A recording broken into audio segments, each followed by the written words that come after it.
Hello everyone, welcome back to my channel. जो class 9 का हमने ग्रेविटेशन वाला चैप्टर शुरू किया हुआ था, आज उस चैप्टर के जो बाकी टॉपिक्स बचे हुए हैं, आज उनको हम कंप्लीट कर लेंगे इस वीडियो में।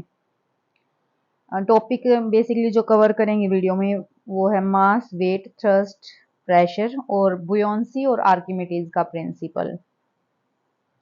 उससे पहले एक इमेज है, ये देख लो आप। इसमें ये एक आदमी है, एक क्राउन है, एक यूरेका शब्द लिखा हुआ है। इसका क्या मतलब है, अगर किसी को पता है तो कमेंट बॉक्स में बताएं। उसके बाद ये ताज है, क्राउन है और एक साइड ये गोल्ड की पीस है। ये वाली एक फोटो है। इन ये दोनों इमेजेस हैं जो एक दूसरे से रिलेटेड हैं। इसकी क्या स्टोरी है वो हम वीडियो के लास्ट में डिस्कस करेंगे कि क्या स्टोरी है इसके पीछे। किसी को पता है तो वो थोड़ा बहुत नाम से भी कमेंट में करके भी बताना मेरे को। इसके बारे में अगर जानना है तो इसकी स्टोरी सुनने के लिए वीडियो में को लास्ट तक देखना जरूरी है। तो हम शुरू करते हैं मास से। मास क्या होता है? हिंदी में द्रव्यमान बोलते हैं मास को। पिछले चैप्टर में हमने फोर्स और जो मोशन वाला चैप्टर है वहां पे देखा था कि जो इनर्शिया है, न्यूटन का पहला नियम था, उसमें इनर्शिया शब्द का एक जिक्र हुआ था। जड़त्व बोलते हैं जिसको हिंदी में। उसमें ये देखा गया था कि जो जड़त्व है मास पे डिपेंड करता है। जितना ज्यादा मास था किसी वस्तु का, एक स्टोन और एक कागज के टुकड़े का कंपेयर किया गया था, तो जितना ज्यादा मास था किसी का उसमें उतना ही ज्यादा जड़त्व था, इनर्शिया था। ये वाली चीज न्यूटन के पहले नियम के बाद ये इनर्शिया वाले टॉपिक में की गई थी। बेसिकली मास होता क्या है? किसी भी बॉडी में जो जिससे बॉडी वस्तु कोई भी बनी हुई है, उस जो सारी क्वांटिटी है मटेरियल की, उसी को हम क्या बोलते हैं? मास बोलते हैं। Quantity of matter contain inside a body is called मास। और मास जो है, कहीं भी जाएं हम, हर जगह सेम रहेगा। आप आपकी बॉडी से ही ले लो, अगर आप यहाँ हो, अ, अपने घर में हो, कल को कहीं दूसरी कंट्री में चले जाते हो या दूसरे ग्रह पे चले जाते हो, मून पे चले जाते हो, किसी और प्लेनेट पे चले जाते हो, तो भी आपका जो शरीर जिस चीज से बना हुआ है वो अमाउंट सेम रहेगी, वो अमाउंट कभी नहीं चेंज होगी। तो उसी अमाउंट को, उसी मटेरियल को या उसी मैटर को हम क्या कहते हैं? मास कहते हैं, जिससे कोई भी वस्तु बनी होती है। वो कभी भी चेंज नहीं होती, जगह के साथ कभी भी चेंज नहीं होती। इसीलिए ये हाईलाइट कर रखी है चीज, मैंने अंडरलाइन कर रखी है। यही बात इसकी इंपॉर्टेंट है इस टॉपिक में, कि मास है जो किसी भी ऑब्जेक्ट का, वो हमेशा कांस्टेंट रहेगा और एक प्लेस से दूसरी प्लेस पे कभी भी चेंज नहीं होगा। ये बात हाईलाइटेड है, जो आप नोट्स में लिख सकते हो, नोट्स बना सकते हो इस चीज का। उसके बाद वेट है। वेट क्या है? हाँ, मास की एक और बात बतानी रहेगी। मास की जो एसआई यूनिट होती है, मीजर किस में करते हैं? मास को किलोग्राम में मीजर करते हैं। जो एसआई मात्रक है मास का, द्रव्यमान का, वो किलोग्राम है। उसके बाद वेट है आपका टॉपिक। वेट क्या है? कि हमने अभी ग्रेविटेशन का जो लॉ पढ़ा था, यूनिवर्सल लॉ ऑफ ग्रेविटेशन, उसमें न्यूटन ने बताया था कि हर एक वस्तु पे, दो कोई भी दो वस्तुएं हैं इस यूनिवर्स में, उनके बीच में एक फोर्स एग्जिस्ट करता है, अट्रैक्टिव फोर्स, जिसको ग्रेविटेशनल फोर्स बोलते हैं।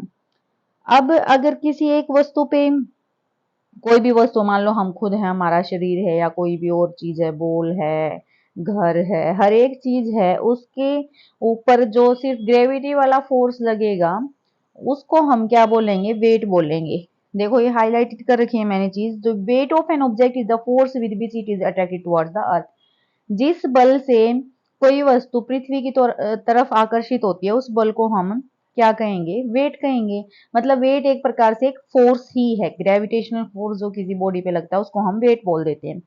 सेकंड लॉ से हम फोर्स का फॉर्मूला मास इनटू एक्सेलरेशन पढ़ के आए हैं। सेकंड जो हमारा है, उसे हमने मास इनटू एक्सेलरेशन पढ़ा है। अब एक्सेलरेशन है, गुरुत्वाकर्षण बल में एक्सेलरेशन किसके इक्वल हो जाती है? एक्सेलरेशन ड्यू टू ग्रेविटी के इक्वल, जी के इक्वल हो जाएगी। तो इसलिए ए की जगह यहाँ जी पुट कर दिया है। तो अब फोर्स क्या हो गया? Mass into acceleration due to gravity. और यही चीज क्या कहलाती है? वेट कहलाती है। जब ग्रेविटेशनल फोर्स जो किसी वस्तु पे लगता है उसको हम क्या बोल देते हैं? वेट बोल देते हैं। ये बॉक्स में मैंने बंद कर रखा है, इसको हम डब्ल्यू से डिनोट करते हैं, वेट को, mg।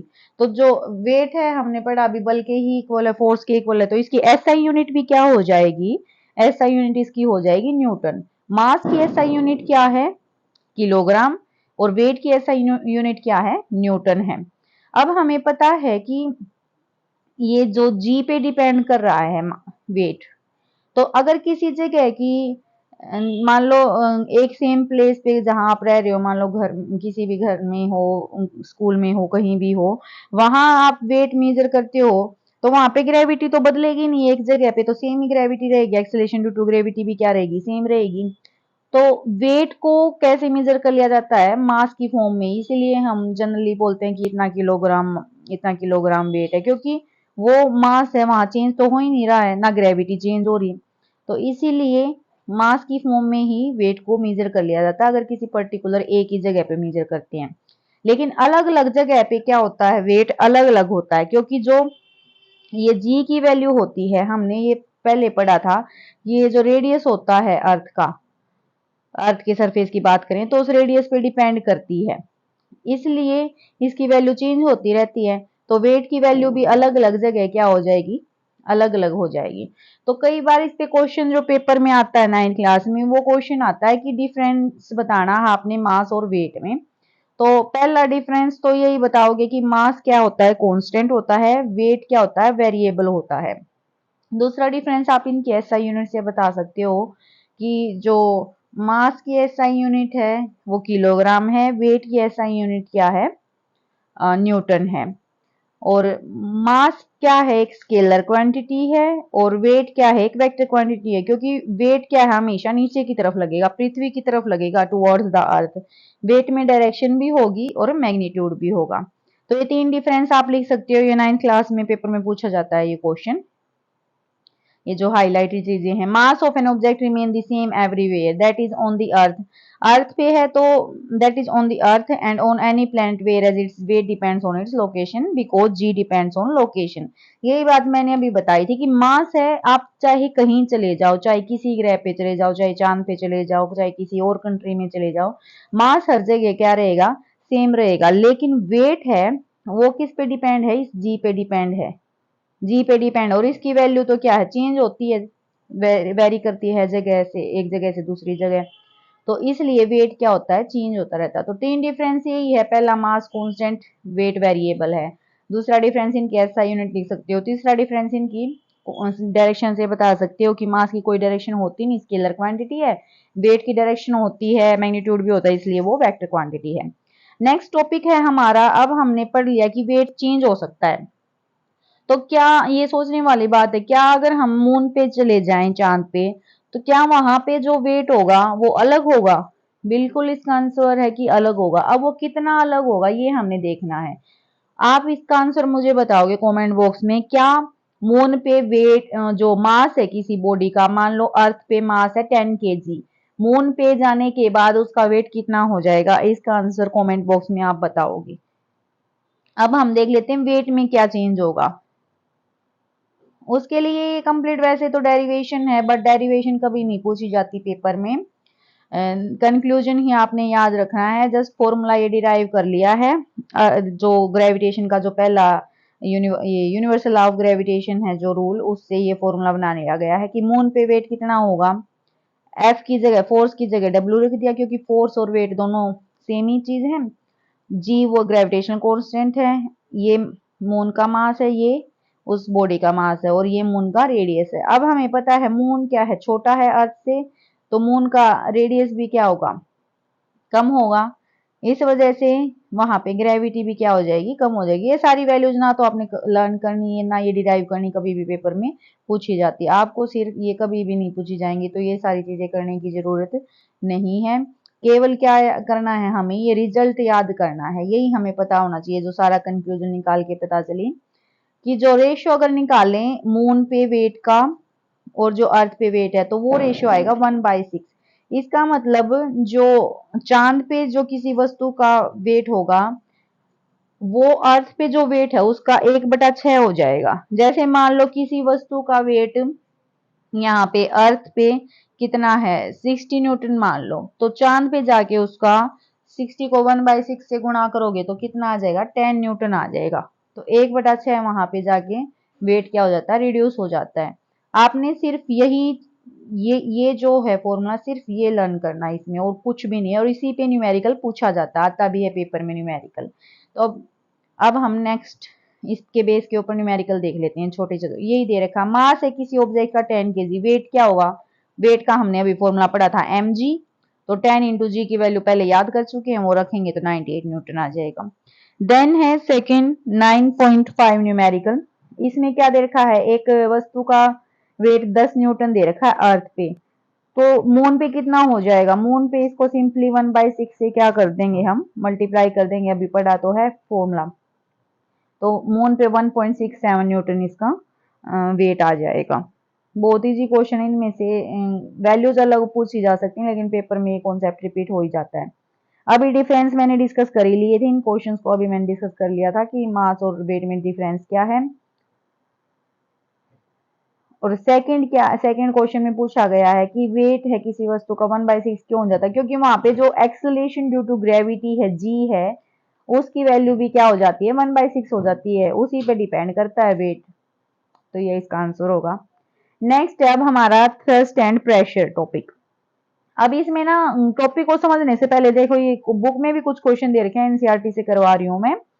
इसमें ये पूछ रखा है कि आपने कभी सोचा होगा कि कैमल है वो डेजर्ट में कैसे रन कर सकता है, मरुस्थल या जो जगह होती है वहां पे कैसे दौड़ लेता है, जो ऊंट है हम नहीं दौड़ पाते। दूसरा है कि जो आर्मी के टैंक होते हैं कितना ज्यादा भारी वजन होता है उनका, लेकिन वो सिर्फ जो चेन है वो रोटेट होती रहती है, उस पे ही हजारों टन तक का वजन वो बर्दाश्त कर सकती है चेन। नेक्स्ट क्वेश्चन है, ये क्वेश्चन है कि भाई जो ट्रक और मोटर बस होते हैं उनके जो टायर होते हैं इतने वाइड क्यों होते हैं, चौड़े क्यों बनाए जाते हैं। अगला क्वेश्चन सोचने की बात है, मतलब क्या आपने सोचा है कभी ऐसा कि जो काटने के लिए जो भी चीजें बनाई जाएंगी, जैसे चाकू हो गया, सीजर होगी, सारी इतनी शार्प क्यों होती हैं, शार्प किनारियों के साथ क्यों बनाई जाती हैं। इन सारे फिनोमिनन को समझने से पहले दो एक्टिविटीज हैं, ये आप घर पे भी कर सकते हो, स्कूल में करते भी होगे।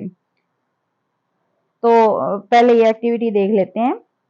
एक एक्टिविटी या कई बार आपने स्कूल में भी की होगी अपने में, कि क्या है कोई नोटिस लगाना हो, लगाने के लिए बोल देते हैं टीचर्स की लगा देना बेटा इसको, नोटिस बोर्ड पे चिपका देना या पिन के साथ लगा देना इसको। तो जो पिन होती हैं उसको क्या करते हैं हम, उसके हेड को प्रेस करते हैं, और क्या हो जाती है फिर वो पोस्टर वगैरह अगर कोई चिपकाना है ड्राइंग पिन की हेल्प से चिपकाते हैं। उन ड्राइंग पिन को हम थंब की हेल्प से क्या करते हैं, प्रेस करते हैं। You apply force on the surface area of the head of the pin, तो वो फोर्स कैसे लगता है उस सरफेस एरिया पे, जो बोर्ड है, ये जो ये जैसे टाइम्स का ये लगा रहा है बच्चा, तो इस बोर्ड पे वो सरफेस, इस बोर्ड के सतह पे जो फोर्स लगता है वो कैसे लगता है, वो परपेंडिकुलर लगता है। और जो फोर्स ये लगाया इसने मतलब फोर्स ज्यादा लगाया, लेकिन एरिया कितना था उसका, उसका जो पिन का एरिया था वो बहुत कम था। This force acts on a smaller area at the tip of the pin. अब उसके बाद सेकंड एक्टिविटी, ये देखिए ऑब्जर्व कर सकते हो कि अगर मतलब बालू रेत होता है जैसे सैंड होती है, उसमें अगर हमारा, अगर हम खड़े हैं तो हमारा पैर क्या होगा, अंदर की तरफ धंस जाएगा उसमें बालू रेत में।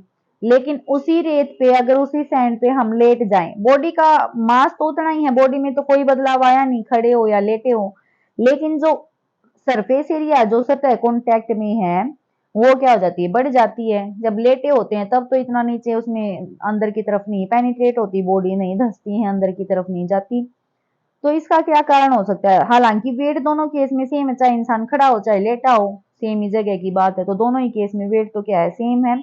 बट जो ऑब्जर्वेशन है वो क्या है, अलग है। अगर खड़ा होता है इंसान तो उसके पैर मिट्टी में धंसने लग जाते हैं बालू रेत में।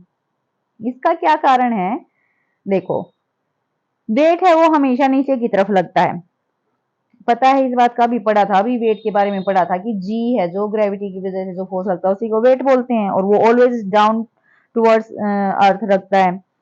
तो यहाँ पे भी फोर्स क्या है, वो परपेंडिकुलरली लग रहा है सैंड पे, सैंड की जो सरफेस है उस पे। और जो ये थ्रस्ट की डेफिनेशन अगर पूछ ली जाए, ये वाली ये हाईलाइट कर रखी है, इसको आप नोट्स में लिख सकते हो। जो force acting on an object perpendicular to the surface, जो सरफेस के परपेंडिकुलर जो फोर्स लगता है उसी फोर्स का क्या नाम है, थ्रस्ट नाम है। और जब आप लूज सैंड पे खड़े होते हो तो जो फोर्स है आपकी बॉडी का वो किस पे एक्ट कर रहा है? सिर्फ आपके मतलब सिर्फ उतने एरिया पे एक्ट कर रहा है वो जो कांटेक्ट में कौन है? सिर्फ पैर हैं। जब हम खड़े होते हैं उस टाइम पे सिर्फ क्या है? एरिया ऑफ हमारे जो फिट हैं पैर हैं उनका एरिया ही कांटेक्ट में होता है। जो जो बल है वो सारा वहीं एक्ट कर रहा होता है। तो वो वहीं एक्ट करेगा तो नीचे की तरफ जमीन के अंदर क्या होते हैं? धंस जाते हैं पैर। लेकिन जब लाई डाउन मतलब सीधा लेट जाते हैं, जैसे सोते हैं वैसे अगर लेट जाएं वहीं उस पे रेत पे, तो क्या होता है? जो एरिया ऑफ कांटेक्ट हो जाता है वो हमारी पूरी बॉडी का कांटेक्ट में हो जाता है, जो कि ज्यादा है किससे? हमारे पैर के एरिया से। फुट तो आपको पता है पंजे पैर कितना कम एरिया होता है और एक पूरा शरीर फ्लैट लेट जाता है। तो जो फोर्स का इफेक्ट है, फोर्स का प्रभाव वो किस पे डिपेंड किया कि एरिया कितना कांटेक्ट में, उस बात पे ये चीजें डिपेंड कर रही है। Thus the effects of forces of the same magnitude on different areas are different। इससे यही बात समझ में आई कि अलग अलग एरिया अगर कांटेक्ट में है उसी के अनुसार जो बल का प्रभाव है वो भी अलग हो जाता है। दोनों ही केस में थ्रस्ट सेम है। थ्रस्ट तो वही है जो परपेंडिकुलर बल लग रहा है, लेकिन इफेक्ट्स क्या है? डिफरेंट है। तो जो थ्रस्ट का जो इफेक्ट होगा वो डिपेंड किस पे करेगा? एरिया, जिस एरिया पे वो एक्ट हो रहा है। पहले केस में जब खड़े होते हैं जब सिर्फ पैरों पे एक्ट कर रहा है, लेकिन जब लेट जाते हैं तो पूरी बॉडी जो कांटेक्ट में आ जाती है उसको उस पे वो बल क्या है? एक्ट करता है। थ्रस्ट बोल लो या तो इसी चीज को thrust on unit area is called pressure. इसको क्या बोलते हैं? जो पर यूनिट एरिया जो थ्रस्ट लगे या बल लगे उसको हम क्या बोल देते हैं? प्रेशर बोल देते हैं। Pressure force per unit area भी बोलते हैं। और इसकी एसआई यूनिट क्या? ऊपर थ्रस्ट की एसआई यूनिट क्या होगी? न्यूटन। थ्रस्ट की एसआई यूनिट क्या होगी? न्यूटन डिवाइड बाय एरिया की मीटर स्क्वायर होती है। तो इसकी आ जाएगी न्यूटन मीटर इनवर्स टू या न्यूटन पर मीटर स्क्वायर।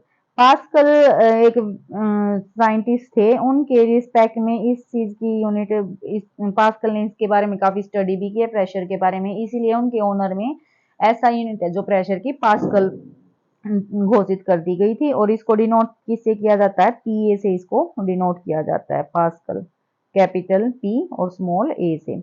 अब एक न्यूमेरिकल से ये सबको क्लियर हो जाएगा कैसे फोर्स चेंज हो रहा है। देखो ये न्यूमेरिकल डिस्कस करते हैं हम। एक ये ब्लॉक दे रखा है। पहले तो ये सीधा खड़ा था जब इसकी साइड जो 20 सेंटीमीटर और 10 सेंटीमीटर वाली क्या थी? सरफेस के कांटेक्ट में थी, ये वाली चीज। और दूसरे केस में क्या है? इसको दूसरी साइड से चेंज कर दिया, फिर कांटेक्ट में है 20 और 40 सेंटीमीटर वाले। अब हमने दोनों ही केस में क्या करना है? प्रेशर निकालना है कितना एक्सर्ट होगा। ब्लॉक वही है, सेम बॉक्स ले रखा है, मास दे रखा है उस ब्लॉक का 5 kg इस क्वेश्चन में। तो हमने प्रेशर निकालना है। फर्स्ट केस में 20 सेंटीमीटर और 10 सेंटीमीटर वाली साइड कांटेक्ट में थी। तो अब हम पहले तो मास ये थ्रस्ट कैलकुलेट करते हैं। फोर्स वो तो सेम ही रहेगा चाहे कैसे ही हो, फोर्स दोनों केस में सेम रहेगा। तो मास कितना था हमारा? 5 kg इंटू जी की वैल्यू 9.8 पता है हमें, तो हमारा क्या आ गया? Thrust 49 Newton. अब सेकंड है area of A side. Second second क्या करेंगे अब हम? एक सेकंड, हाँ, हमारा फोर्स आ गया 49 न्यूटन। अब पहले केस में हमारी साइड कौन सी कांटेक्ट में? 20 और 10 सेंटीमीटर। तो अब हम इसका एरिया निकालेंगे। बेस इस चीज का क्या होगा जो कांटेक्ट में है? एक प्रकार से वो क्या है? हमारा रेक्टेंगल है जिसकी लेंथ 20 है और ब्रेथ 10 है। तो एरिया क्या होगा? Length into breadth. तो 200 सेंटीमीटर स्क्वायर आ गया। इसको एसआई सिस्टम में बदलने के लिए हमने क्या है? 100 से इसको डिवाइड करना पड़ेगा। 100 से नहीं, इसको 10,000 से डिवाइड करना पड़ेगा क्योंकि सेंटीमीटर स्क्वायर से मीटर स्क्वायर में कन्वर्ट करना है। तो ये हमारा आ गया 0.02 मीटर स्क्वायर कन्वर्जन के बाद। अब इसको प्रेशर निकालेंगे। प्रेशर का हमने क्या फॉर्मूला पढ़ा था? थ्रस्ट बाय में एरिया। तो फर्स्ट केस में प्रेशर क्या आ गया? 2450 न्यूटन मीटर इनवर्स टू, या इसको पास्कल बोल लो। अब दूसरा केस है, दूसरे केस में क्या है? ये वाली चीज 40 और 20 वाली साइड क्या है? कॉन्टेक्ट में है। तो अब एरिया क्या हो जाएगा? फोर्स तो वही रहेगा, बस एरिया में कन्वर्जन आ जाएगा। एरिया अब आ गया 0.08। एरिया अब ज्यादा कॉन्टेक्ट में है ये ज्यादा ज्यादा एरिया कॉन्टैक्ट में है, और पहले था 0.02, अब है 0.08। फिर प्रेशर का वही फॉर्मूला लगाएंगे, थ्रस्ट बाय में एरिया। तो अब फोर्स देखा, अब फोर्स क्या आ गया 612, सॉरी प्रेशर, अब प्रेशर क्या आ गया 612.5, पहले प्रेशर आ रहा था 2450। तो देखो सरफेस कांटेक्ट के बाद कितना चेंज हो जाता है प्रेशर में, जितना ज्यादा सरफेस एरिया कांटेक्ट में होगा उतना ही ज्यादा प्रेशर लगेगा। तो यहाँ अब ज्यादा सरफेस एरिया कांटेक्ट में था तो ज्यादा तो कम प्रेशर लग रहा था, जितना ज्यादा सरफेस एरिया कांटेक्ट में प्रेशर उतना ही कम लगेगा। अब इन सारे क्वेश्चंस के आंसर दे सकते हो। आपकी जो नेल है, कील जो हम लगाते हैं अलग अलग जगह, उनकी जो टिप है वो पॉइंटेड क्यों होती है? क्योंकि पॉइंटेड टिप होगी तो मतलब एरिया क्या हो गया, कम हो गया, कॉन्टैक्ट का एरिया कम है तो वहां पे प्रेशर क्या लगेगा, ज्यादा लगेगा। जो नाइफ्स हैं, चाकू हैं, वो शार्प क्यों होते हैं, शार्प एज क्यों होती है उनकी, क्यों? क्योंकि जितनी शार्प शार्प एज का मतलब जो एरिया ऑफ कांटेक्ट क्या है, कम है, एरिया कम है तो प्रेशर मतलब क्या होगा, ज्यादा होगा, मतलब फोर्स का इफेक्ट वहां पे ज्यादा दिखाई देगा। जो बिल्डिंग्स हैं उनकी जो फाउंडेशन है, जो नींव रखी जाती है, वो ब्रॉड क्यों होती है, वाइड क्यों रखी जाती है? क्योंकि जितना ज्यादा एरिया होगा, जितनी ज्यादा फाउंडेशन जो नींव है वो चौड़ी होगी, वाइड होगी, जितना ज्यादा एरिया होगा प्रेशर उतना ही कम होगा। ऊपर चाहे कितना ही वजन ज्यादा रख लें, फोर्स ज्यादा होगा तो भी नीचे जो प्रेशर है उसका इफेक्ट होगा वो बहुत कम होगा। तो ये सारे क्वेश्चन 2 नंबर में पूछे जाते हैं, ऐसे ही पूछे जाते हैं। Why a needle has a pointed tip, 2 marks का question. Why knives have sharp edges, 2 marks question. तो पेपर में इनमें से कोई ना कोई ये क्वेश्चन जरूर पूछ लिया जाता है। ये अभी हमने थ्रस्ट एंड प्रेशर पढ़ा था, किस केस में, सॉलिड्स के केस में। लिक्विड और फ्लूइड्स जो होते हैं, फ्लूइड्स में दोनों चीजें आ जाती हैं, गैसेस भी और लिक्विड भी, वो सारी चीजें फ्लूइड होती हैं। जैसे सॉलिड प्रेशर एक्सर्ट करता है किसी सरफेस पे वेट की वजह से, ऐसे ही जो फ्लूइड हैं, फ्लूइड्स का भी वेट होता है तो वो भी कोई ना कोई प्रेशर एक्सर्ट करते हैं। किस पे? जहां पे, जिस कंटेनर में वो रखे गए हों उसके, मान लो ये कंटेनर है, यहाँ इसके बेस पे और इसकी दीवारों पे, जिस भी कंटेनर में फ्लूइड होता है उसके बेस और उसकी दीवारों पे वो भी क्या करते हैं, प्रेशर एक्सर्ट करते हैं। और जो प्रेशर किसी भी पॉइंट पे अगर हम प्रेशर लगाते हैं, वो प्रेशर सारे लिक्विड में, सारे फ्लूइड में इक्वली स्प्रेड हो जाता है हर एक डायरेक्शन में प्रेशर। अब हमारा नेक्स्ट मेन टॉपिक है बुयांसी और आर्किमिडीज का प्रिंसिपल। या कोई वस्तुएं, आपने देखा होगा कि बहुत सारी वस्तुएं हैं तैर जाती हैं। एक सुई है, निडल है, कितनी छोटी होती है, डूब जाती है वो पानी में, लेकिन समुद्री जहाज कितना बड़ा होता है, ऐसे ही आयरन स्टील के मटेरियल से बना होता है, वो नहीं डूबता।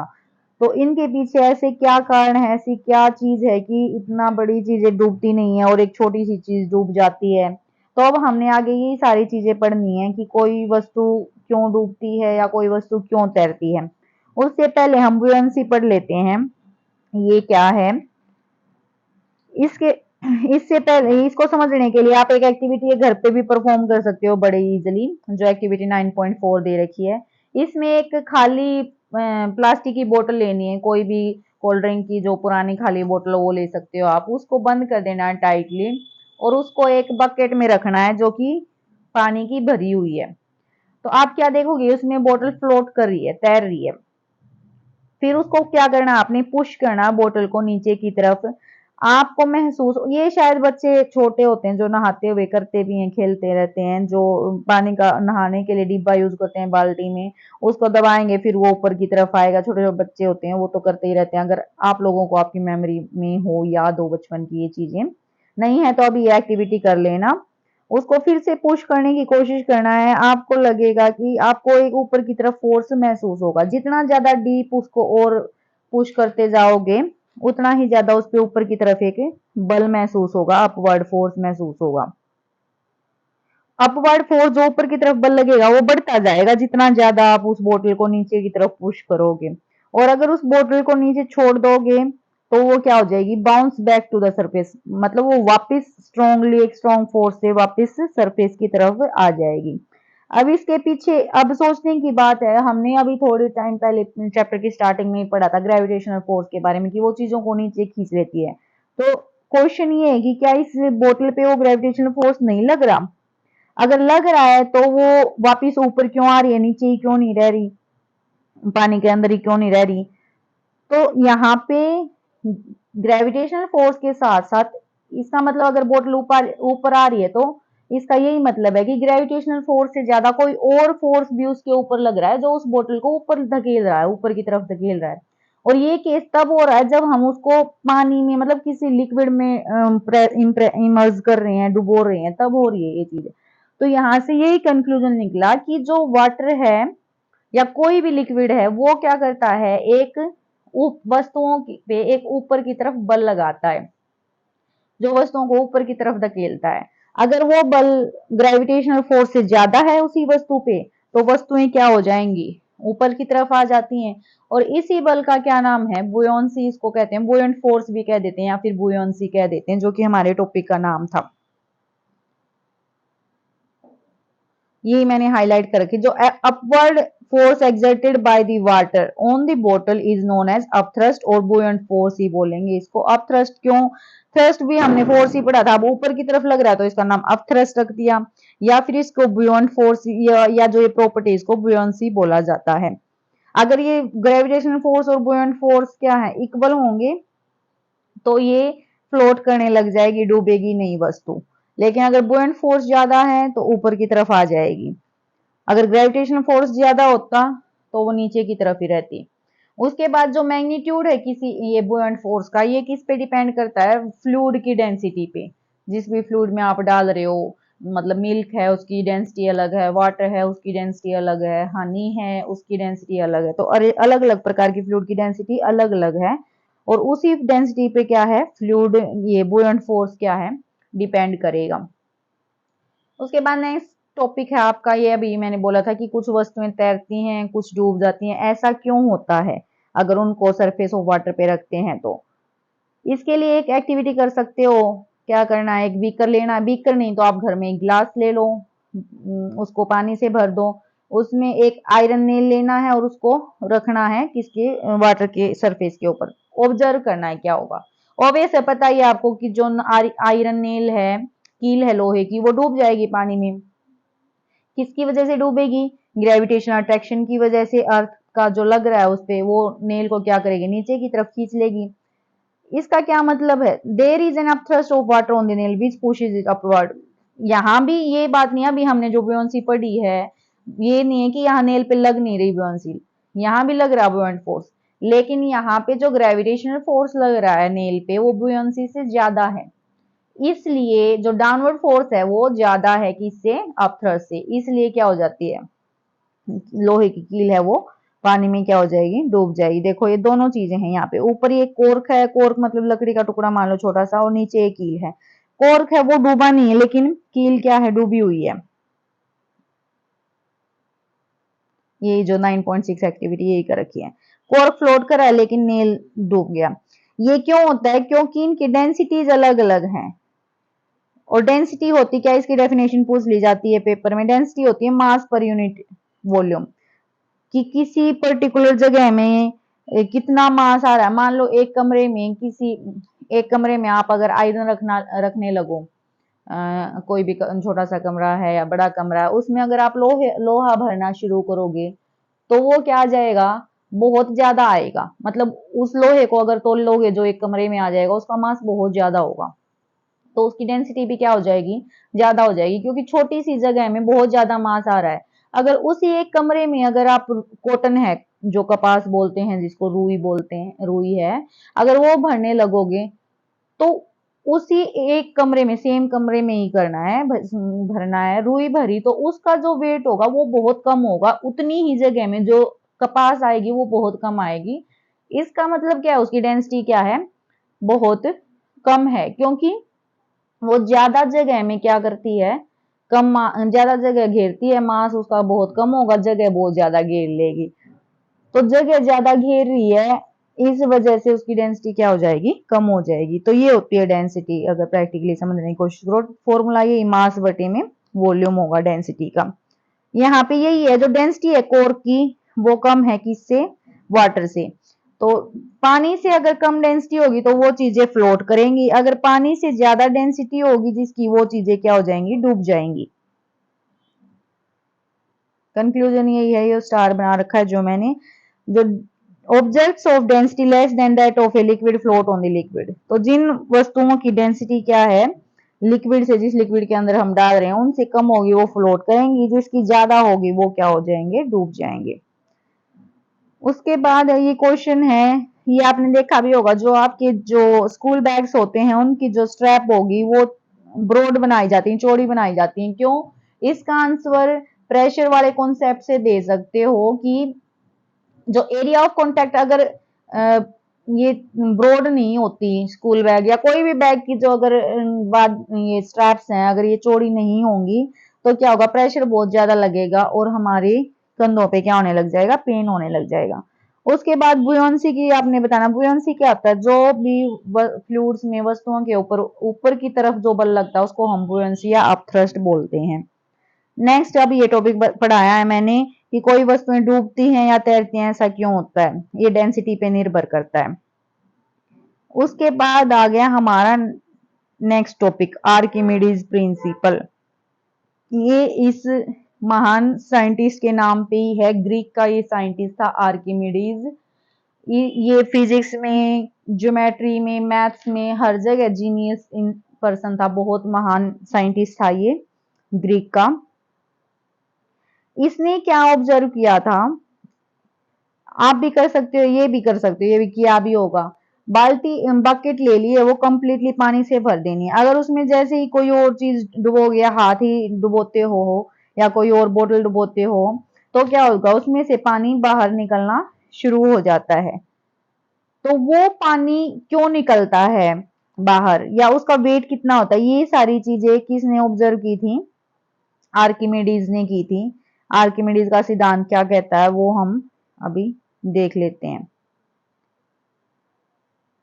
आर्किमिडीज ने यही बताया था कि जब कोई भी वस्तु फुल्ली पूरी तरह से या फिर पार्शियली मतलब उसका कुछ भाग फ्लूइड में इमर्स किया जाता है, डुबोया जाता है, तो उस पे एक ऊपर की तरफ बल लगता है। इतनी कहानी तो अभी बुयांसी में भी हमने पढ़ ली थी कि ऊपर की तरफ बल लगता है, लेकिन उसकी वैल्यू कितनी होगी, वो बल लगेगा कितना, वो हमें बताया था इस महान साइंटिस्ट ने आर्किमिडीज ने।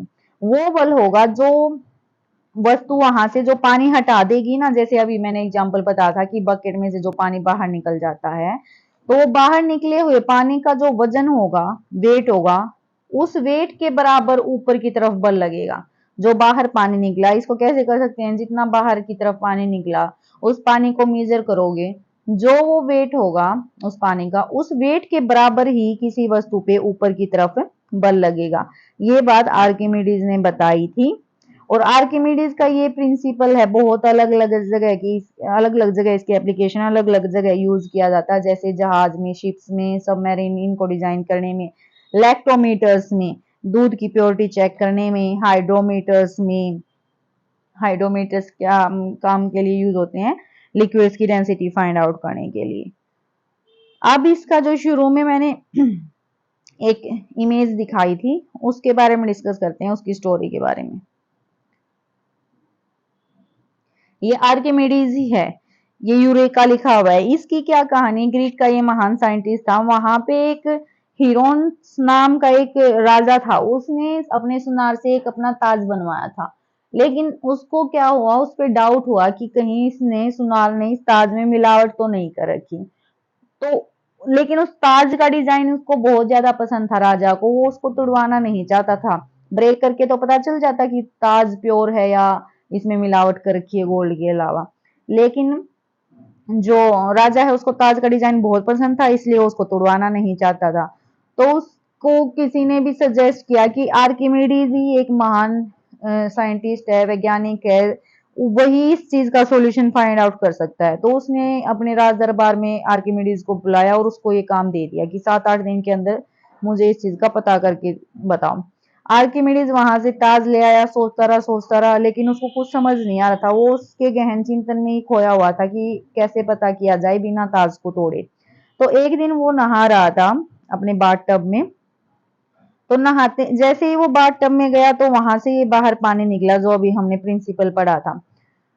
तभी उसके दिमाग में मतलब बात आई, तभी उसका दिमाग चमका, उसके मन में आइडिया आया कि उसको पता चल गया कि हाँ ऐसा क्यों, कैसे पता कर सकता हो ताज के बारे में। तो उस वो जोर जोर इतना एक्साइटेड हो गया, वो जोर जोर से चिल्लाने लगा और जैसी अवस्था में था बिना कपड़े ही वो अपने वहां राज दरबार में यूरेका यूरेका चिल्लाता हुआ चला गया। यूरेका का मतलब होता है मिल गया, मिल गया, मतलब उसने उस चीज का सॉल्यूशन फाइंड आउट कर लिया था कि ताज का पता कैसे किया जा सकता है कि वो प्योर है या इम्प्योर है। उसके लिए वही डेंसिटी वाला भी कॉन्सेप्ट हमने जो पढ़ा था, उसने क्या किया, देखो इस डायग्राम से देख लो।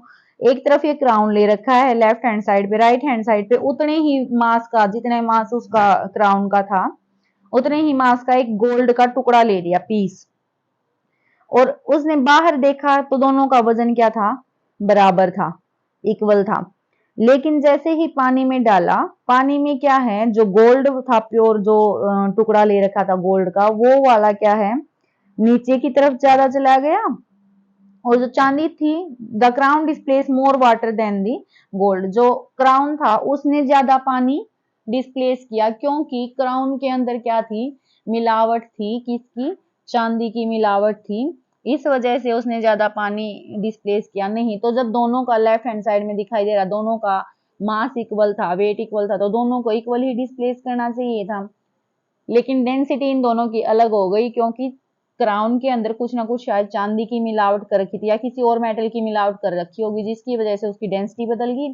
डेंसिटी बदलने की वजह से जो क्राउन ने क्या है, ज्यादा पानी वहां से डिस्प्लेस किया। तो यहाँ से उसने राजा की जो प्रॉब्लम है वो सोल्व कर दी, और यहीं से ये आर्किमिडीज प्रिंसिपल आया। आर्किमिडीज ने इसको फाइंड आउट किया था। तो ये चैप्टर कंप्लीट हो गया, आई थिंक समझ आ गया होगा सभी को। एनसीईआरटी से ही कंप्लीट करवाया है। Thanks for watching. अगर आपको अच्छा लग रहा है, समझ आ रहा है मेरा पढ़ाया हुआ, तो please do like share and subscribe my channel. Thank you so much.